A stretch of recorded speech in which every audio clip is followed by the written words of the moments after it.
división secundaria.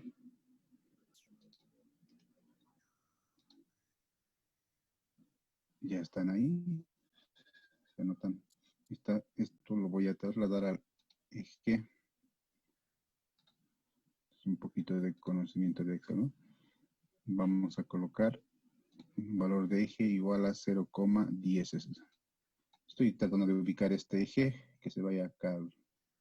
Entonces, como ahí está 0,1, 0.1 le pongo enter y se trasladó acá. Es más, ya, digamos, esta gráfica. No podemos darle más formato, pero como esto es suficiente, ¿no?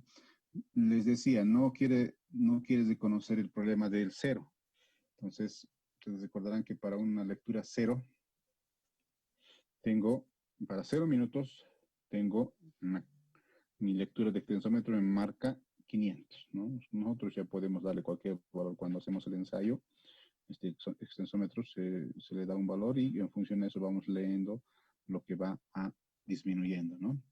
Entonces, le han dado un valor de 500 y ha ido disminuyendo, ¿no? ¿Se da cuenta? Entonces, no ha podido trazar esta parte de la curva por el problema de que el Excel no quiere trabajar con cero en logaritmo, ¿no? Entonces, es por eso que no ha trazado esta parte de la curva, pero está ahí, ¿no? Entonces, no nos hace ningún problema, podemos imaginar que está ahí.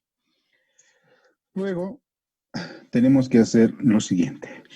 Entonces, recordarán, el siguiente paso ya tiene que ver con que calculemos el 0% teórico de consolidación, ¿no? Entonces, para eso me decía que yo debo agarrar un punto cualesquiera durante la primer trayecto de la parábola, porque esto se asemeja a una parábola. Entonces, en este primer trayecto yo debo agarrar cualquier punto que yo quiera y le debo multiplicar y bajar una horizontal, pero no.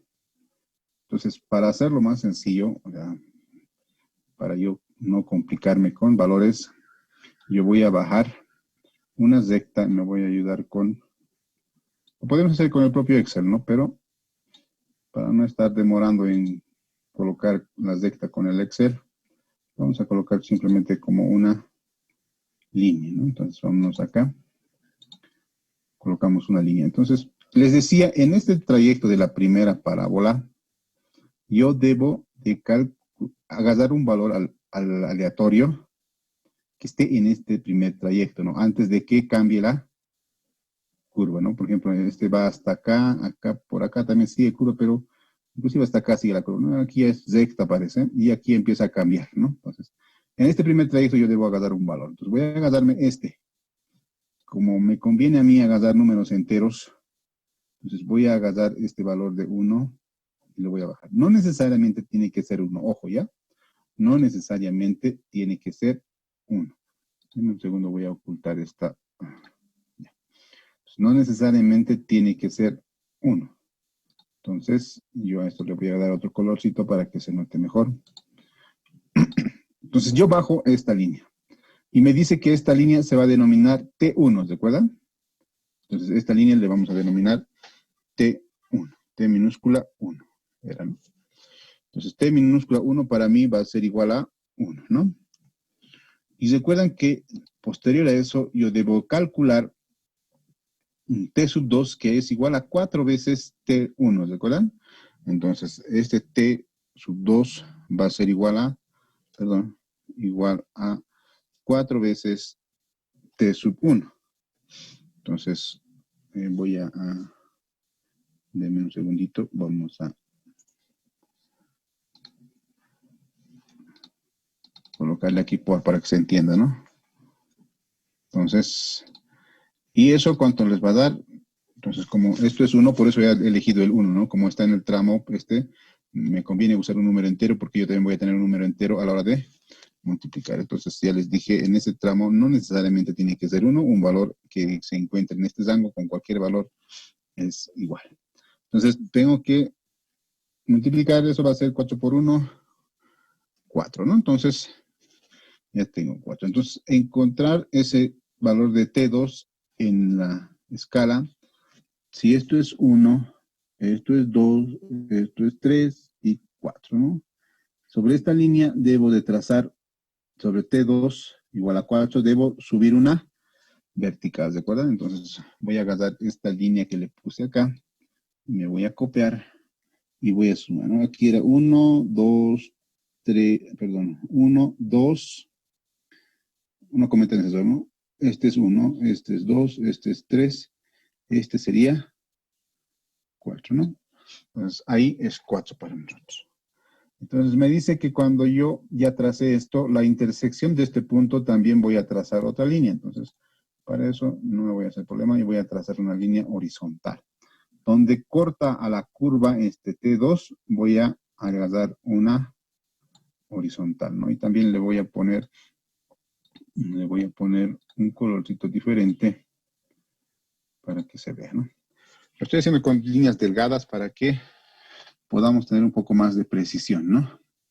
Y me dice que yo, agarrando esta línea y además la línea del T1, vale decir esta, voy a agarrar esa línea y voy a trazar una horizontal, extiendo las dos horizontales uniendo estos dos puntos. Esto va a ser un valor delta, ¿no? Entonces, vamos a agarrar un delta ahí. Voy a verificar, miren, hay que verificar, ¿no? Por ejemplo, acá tiene altura, por lo tanto, para que sea horizontal tiene que ser 0. De la misma idea, esto también voy a verificar que sea 0 para que sea completamente horizontal, ¿no? Entonces voy a medir esta distancia, ¿no? Tengo que medir esta distancia y replicar acá arriba. Como podrán ver, me faltó espacio porque me va a pasar más arriba, ¿no? Entonces, ¿qué hacemos? Lo que vamos a hacer es darle un poco más acá. Nos iremos hasta 500. Entonces, para eso, yo agarro esta escala y donde dice los datos, opción de ejes, acá estaba como máximo, le vamos a poner máximo 500 y en este lo vamos a ya trancar como 779, ¿no? Entonces, está bien, a ver, el máximo es 500, no, estamos mal, ¿no? De establecer. 590, 490, un poquito más, esto bajaremos abajo y vamos a tener, ahora sí le subiremos algo más. Le estoy dando un poco de formato para que quede comprensible, ¿no? Tal vez algo más como un 1, 589, 591 sería, ¿no? 591 creo que es suficiente, no es hasta 500. 490 tenemos. Tenemos un poquito más de espacio, vamos a colocar los intermedios le pondremos cada 0,2 para que podamos leer mejor. Y este mayor le vamos a colocar cada uno para que nos dicte cada uno, ¿no? Además le voy a colocar las escalas intermedias, agregar líneas de división secundaria para que pueda yo hacer la lectura, ¿no? Ahora sí ya puedo hacer la lectura. Nos tenemos que volver a agarrar, ¿no? En cuanto al horizontal no falló nada, sigue siendo lo mismo. Lo que sí cambió es la escala vertical. Entonces, agarro acá y agarro acá. Con esta misma idea, debo de replicar esta distancia que le llamamos delta. Ese delta debo replicar acá la misma distancia y vamos a empezar a contar. Hasta acá es 1, 1, 2, 1, 4, 1, 6, 1, 7, ¿no? Entonces, a partir de ahí, tengo que replicar 1,7. Entonces, necesito 1,7. Voy a agarrar 1, va a ser, como es 0,7, acá lo vamos a dejar 0,3, aquí es 0,2, aquí va a ser 1,2, 1,6, 1,4, 1,6, 1,7, un poco más acá. Entonces, por acá va a ser más o menos, ¿no? Entonces, por ahí es donde yo me voy a replicar para decir que voy a generar nuevamente una recta. Creo que era por ahí, volveremos a contar por si acaso. Hasta aquí era 7. Voy arriba aquí sería 0,2, acá 1,2, 1,4, 1,6, por ahí más o menos, ¿no? Entonces, esa recta yo la voy a jalar hasta la coordenada, bueno, hasta el eje de ordenadas, ¿no? Perdón, de abscisas. Entonces, ahí voy a verificar que esté horizontal.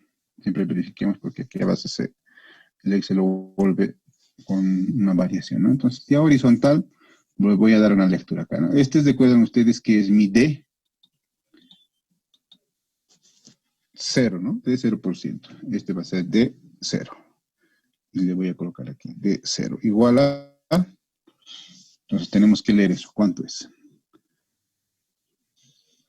Sería acá 90.4.6.5 le pondremos, ¿no? 90.490.5. Ese va a ser mi D sub 0. Entonces recordemos hasta acá. Primeramente, agarro un punto aleatorio cualquiera que esté en el primer tramo, pero también tenemos que verificar que en ese mismo tramo, que cuando yo multiplique este valor de T sub 4 que estaba acá, voy a agarrar estos dos valores para bajarlos acá. Voy a bajar para que, perdón, para que este valor de acá y este valor de acá me los voy a traer acá abajo. No puedo. Ya, pero ustedes, entonces acá es T1, ¿no? T1. T4, T2 es la multiplicación de T1 por 4. Entonces, como era 1 por 4, ha ido hasta acá, que es 4. Esto es 1, 2, 3, 4. Subo una vertical, donde intersecta, trazo una línea. Donde intersectaba el T1, también trazo una línea. Esta misma distancia de acá a acá, debo replicar hacia arriba, ese delta, mido, y con esta distancia me voy a leerla ordenada en ese punto. Entonces, yo para este ejemplo tengo un D 490. Ese era el primer paso, ¿no? Ahora el segundo paso también empezamos, pero ya en la parte de abajo, ¿no? Y consiste en calcular el D 100%. Entonces, para el siguiente paso tengo agarrar esta línea también y recuerdan que tiene que ser una recta que sea paralela a ese trazo, a esa parte, ¿no? A esta parte final, digamos. ¿Ve? Se dan de cuenta que tiende a ser horizontal, pero no es horizontal. Le vamos a dar otro colorcito, un color más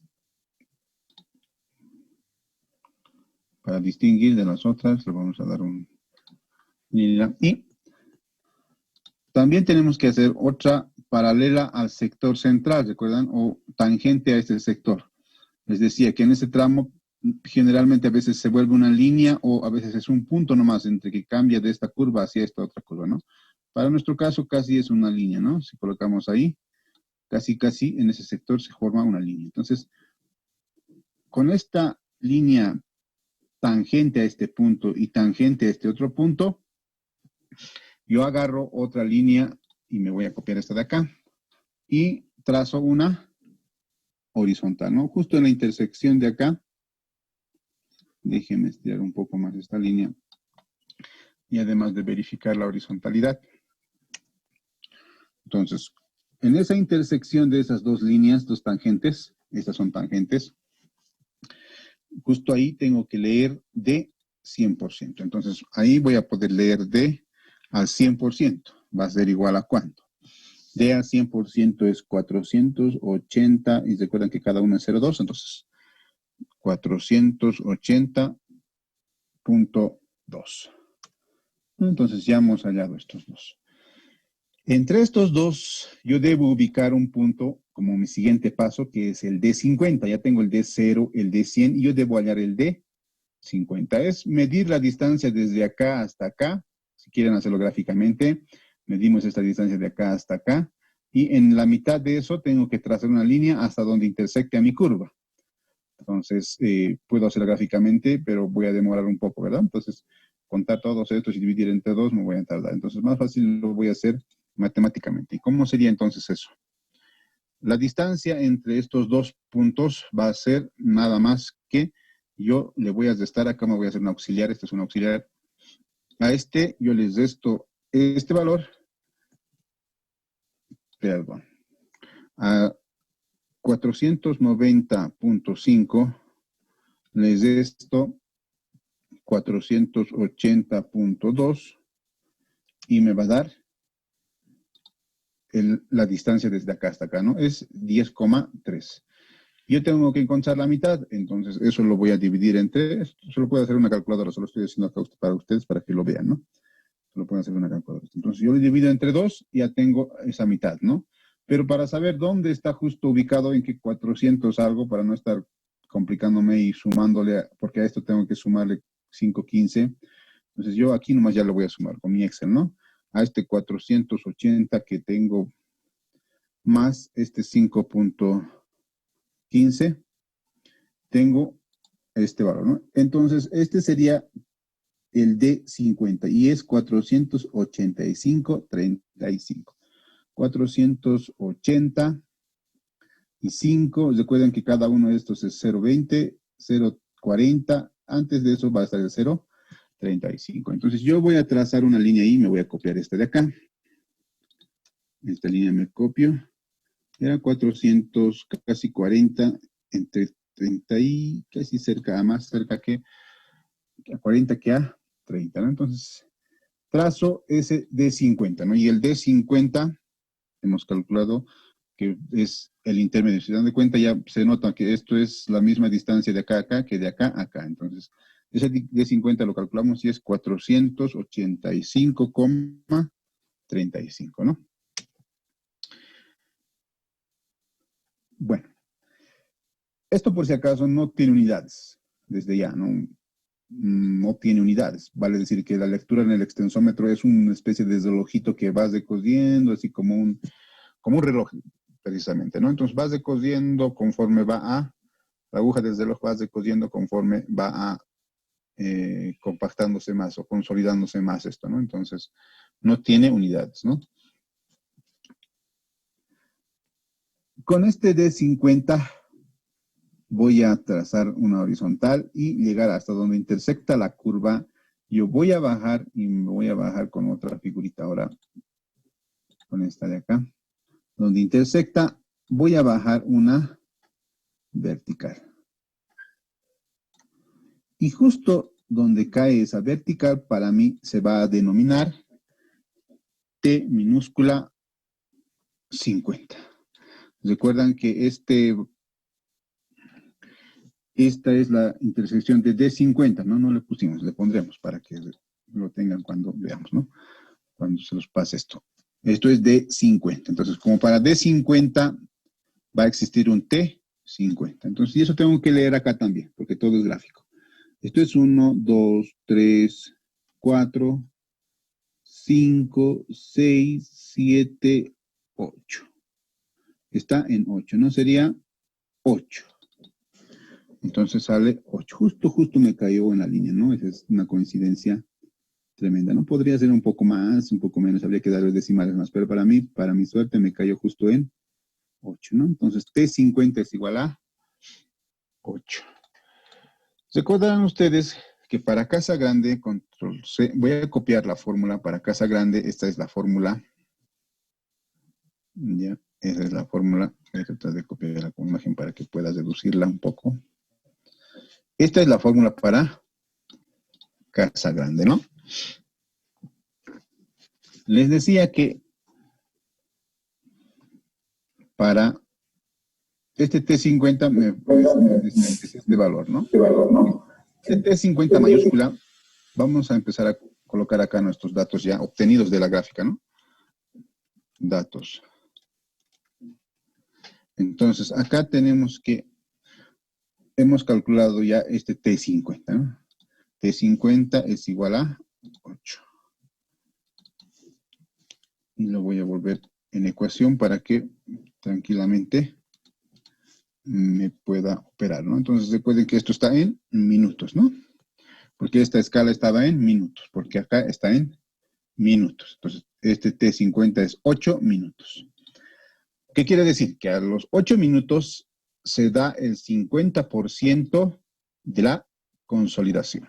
Ya, eso básicamente quiere decir este 50. Que a los 8 minutos yo tengo mi estrato con esta carga de 0,5 cargada ya. Yo tengo 50% de consolidación. Eso significa este T50. Este T50 mayúscula que es el valor teórico, ¿recuerdan? Les dije que... Esperen un segundito. Ya.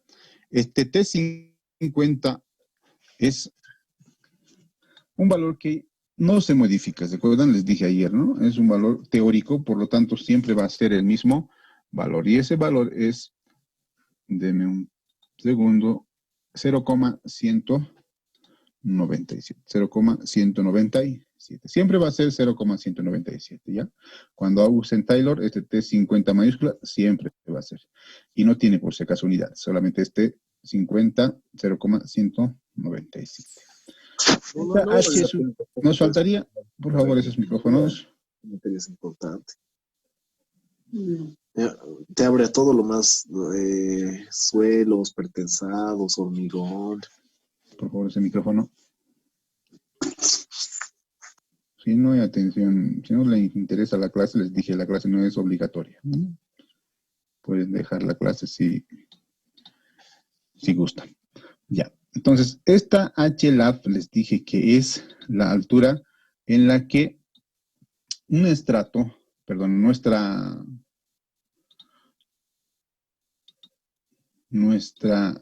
altura de estrato. Imaginemos que esta es nuestra muestrita. Ya le voy a poner unas líneas más gruesas, ¿no? Esta era nuestra muestra en un corte transversal. Le pondremos así. Esta es nuestra muestrita. Les dije, ¿verdad? Que tenía nuestra altura de igual a 20 milímetros o 2 centímetros también. Es lo mismo. 20 milímetros. Era la altura de esa muestrita. Y tiene un diámetro de 50 milímetros. Les dije, ¿verdad? Entonces, un diámetro igual a 50 milímetros. Esto básicamente tiene que ver con el diámetro. 50 milímetros. Este es el diámetro, ¿no? Ya, entonces, esta muestrita que es un cilindro de 20 de altura por 50 de diámetro, por encima le pusimos una piedra porosa. ¿Recuerdan? Por encima le pusimos una piedra porosa. Yo voy a simbolizar esa piedra porosa con este colorcito. Entonces, por encima y además por debajo le pusimos piedra porosa. Ya mañana les voy a estar explicando esta parte.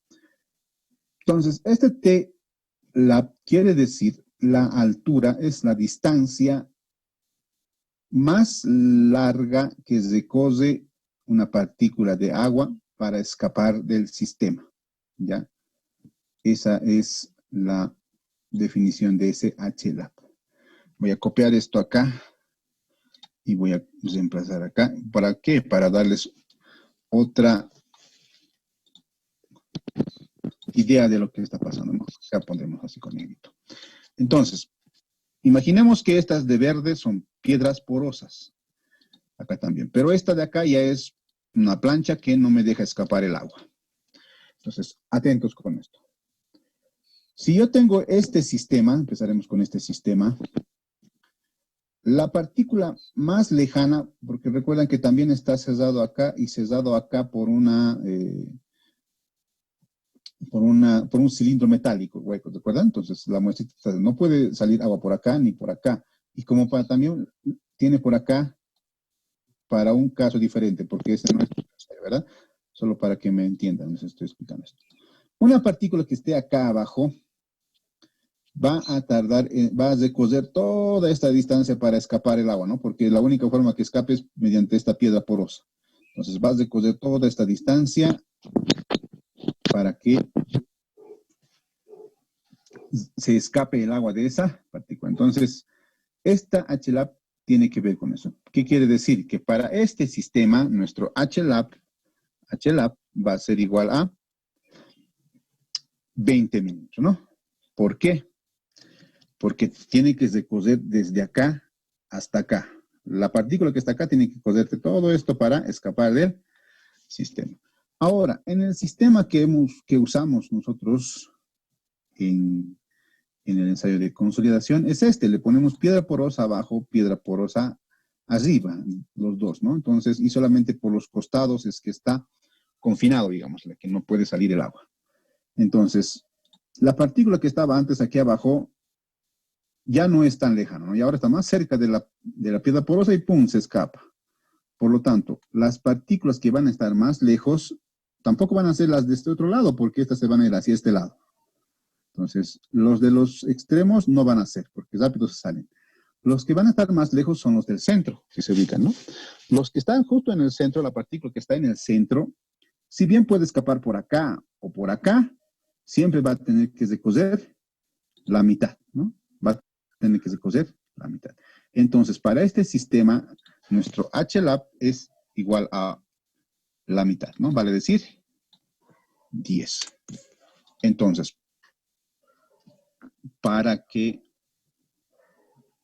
este tipo de ensayo, porque también algunos lo hacen así, pero nos da otro valor, ¿no? Diferente. Este es el ensayo que está normado con 2 capas drenantes, ¿no? Entonces, vamos a copiar acá este HLAB en los datos. Me dice que es igual a 10 milímetros, ¿no? Entonces le pondremos 10 milímetros. Espero que quede claro eso de milímetros. Que lo dejaremos en centímetros para no complicarse, ¿no? En centímetros. Y esto ya en centímetros sería 1 centímetro, ¿no? Si esto es 10 milímetros. Entonces, esto lo voy a dejar con un color rellenado amarillito. Es lo mismo que esto, ¿no? Esos son los mismos. Ese es el HLA, la distancia que recorre la partícula más lejana para escapar, ¿no? Entonces, ese es el valor de HLA. Y con esos valores ya directamente nosotros podemos calcular el valor de C sub B, ¿no? Entonces C sub B va a ser igual a ¿cuánto? El Excel nos ha ido de gran manera. Vamos a multiplicar T sub mayúscula sub 50 por HLAB, que es 1 al cuadrado. Le ponemos al cuadrado. Y dividimos entre T50 minúscula. T50 minúscula.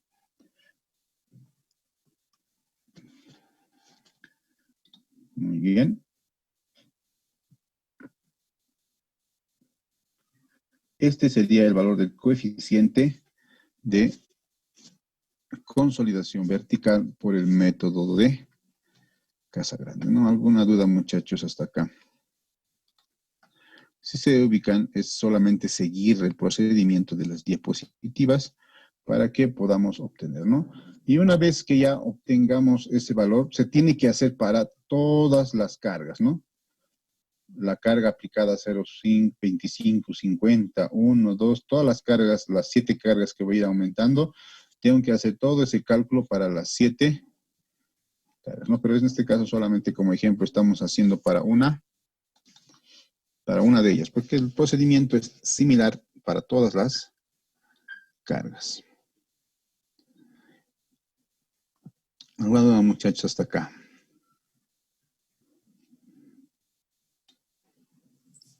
Inge, buenas noches. ¿Me puedes reiterar la parte de la altura HLAB? Ya. Este HLAB está definido como la distancia más lejana que una partícula puede recorrer. ¿Ya? Entonces, para este sistema, porque me van a entender así simplemente, primero tengo que hacerlo con este para que luego me entiendan con este. Para este sistema, una partícula que yo le ponga acá, no puede escapar por acá porque esto es impermeable, ¿no? Entonces, no puedo escapar por acá. Entonces, sí o sí va a tener que buscar todo este camino para salir del sistema, ¿no? Entonces, HLAB para este caso va a ser la distancia más lejana, es justa precisamente estos 20 milímetros que tiene mi muestra, ¿no? Ahora, para mi sistema, el que yo uso en mi ensayo de consolidación, el HLAB, si está definido como la distancia más lejana, yo le voy a poner acá un punto para que se entienda mejor, insertar un punto. Deme un segundo.